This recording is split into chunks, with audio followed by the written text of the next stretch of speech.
Hello everyone, today I'm going to teach you how to use the Sony CyberShot DSC WX500. Now this tutorial is intended for beginners, and in this video I'm going to show you how to charge your camera, how to set it up, how to take photos and videos and transfer them to your phone. So let's start. Out of the box, the camera doesn't come with a battery and SD card installed. So to install the battery and SD card, unlock this door and open it. Then it should reveal the battery compartment. On the battery, there's an arrow which indicates the correct way to insert it. So the arrow should be pointing here, and then you can push it in. Then for the SD card, just figure out which way it goes in, and it seems to be going in that way. Now if it doesn't go in, then don't force it, just rotate it around the other way and it should go in. Now my camera came with an SD card, but if your camera doesn't have an SD card, then you may need to buy one separately. Now I'm going to teach you how to charge the camera. So in the box you should find this power brick and a charging cable. Now there are two ways to charge the camera, and the first way is you can plug it in directly to a USB port, such as ones found on your computer or laptop. And this will even work with a power bank. So plug one end of the cable into the charging port, then plug the other end into the USB port, and it should light up to indicate that it's charging. This is the indicator. Now the second way to charge it is through a regular power outlet. So to do this, you can get your USB adapter and plug the USB cable into it, and plug the other end into your power outlet. Like that. And the same indicator should light up. Now when the camera is fully charged, the indicator should turn off, and you can easily unplug the camera and then close this flap so you're ready to go. Next, I'm going to show you how to take photos and videos on this camera. So let's take a look at some of the basic buttons. So here we have the power on and power off button. Just click it to turn the camera on, and try not to cover the lens since it will extend. Next to that, we have the shutter button, which also has focus, so you can tap it lightly to focus.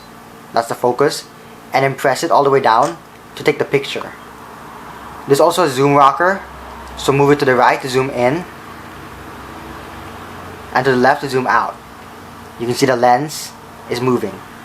Next to that, we have the mode selector, so you can spin this dial to switch between the different modes, and you will also see the modes up here on the screen. Now for taking pictures, I'd recommend using Intelligent Auto,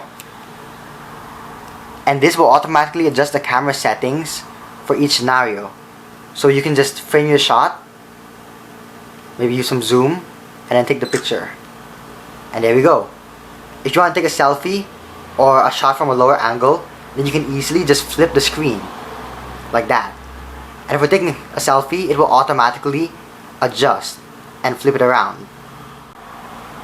So here's what the screen looks like for taking a selfie. Everything automatically adjusted, and now I can see myself, or my camera, I guess. Since this tutorial is recommended for beginners, I'd recommend shooting in the Intelligent Auto mode. If you get more advanced, then you can use some of the different modes, like this shutter priority for example. And you can create stunning shots like that. Now if you need help at any point in time, then you can easily press this question mark. And this is actually a built-in user guide. Basic techniques for shooting. This is so cool since it's very detailed. Take a look at this. Oh, is that an ant? Oh, there's an ant on the camera. Wow. Position the subject off center. It even has pictures, and you can use this scroll wheel to scroll through it. Like that. Or you can press the buttons up and down. Now this guide is very useful for shooting almost anything. Here's a look at the full list.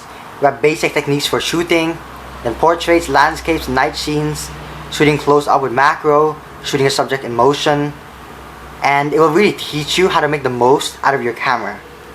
That's really cool. So look, even recording videos. So speaking about recording videos, to record a video, select the video mode, which is this one. It looks like this film, and you'll actually see it appear on screen. Movie, so this is the video mode or movie mode, and instead of pressing the shutter button, to take the movie, you have to press this button. It's a dedicated movie button in red. And when you press this, the camera will start recording. There we go. And you can already make your videos. Now this is great for YouTubers since the camera will automatically adjust the settings accordingly. And this is what I actually use for making my YouTube videos. I'm just using my older camera right now since I'm making a video of the camera. Okay, I'm gonna show you how to navigate the menu. So to open the menu, just press menu. And many of these buttons are self-explanatory. They actually say what they are. Then you can use the scroll wheel to select something, or you can use the buttons. So you can click left, down, up, or right. Then use the center button to select. So I'm gonna select wireless. And for the next thing, I'm gonna show you how to transfer your photos and videos. I really love this camera because of how high-tech it is. It's really easy to transfer photos and videos, so I don't even have to use my computer anymore. If you want to post something on Facebook, for example, or Twitter, Instagram, any other social site, then you can easily transfer them from your camera. So go to this part of the menu, which is called wireless. Let me show you. Then send to smartphone. Then select on smartphone. Wi-Fi standby. Now my phone is already connected to this camera, so the process is a bit faster. But if it's your first time connecting your phone to your camera, then don't worry, since it will automatically show you directions on the screen. So on your phone, press start, press OK. Now even if my camera is connected to my phone, you have to do this process every single time, and that's what I'm showing you. Then press connect to device. Connection successful. So it shows me my photos. Let's take a look at this one. These are the photos today. And here's a cactus, or like fake cactus. And there are a lot of other options. So if we press the I, you can see all the information if you want to copy that. Then this button over here will let you save it to your device. Now you can also select multiple pictures and videos, so I can select everything and save it onto my device. And for now, I'm not going to save them since my phone's actually out of storage. As a quick bonus, I want to show you how to remotely control your camera using your phone. Now this isn't really for beginners, so it's more of a bonus. But if you have some knowledge with technology, then you'll probably figure this out. So press the menu button, go to application, application list, and smart remote control. Smart remote control. Then go into your phone. It already presents the instructions automatically. So we're gonna press start. Okay. Wait for it to load, searching for device. Connect to device. Oops, it looks like it doesn't focus. Now hopefully the video quality is okay since I'm filming on my older camera. So now here is the remote control, so we can see what's happening on the camera. And it also works in video.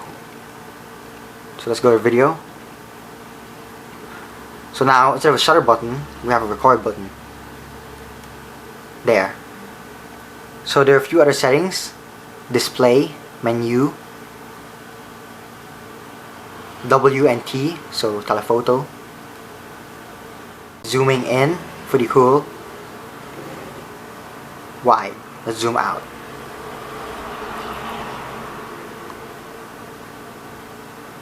And you can also rotate it. There's a button there.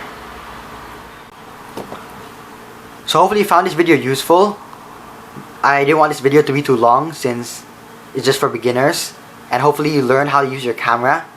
Now, if you have any more ideas or anything you want to learn, please leave a comment or question down below. And thanks for watching.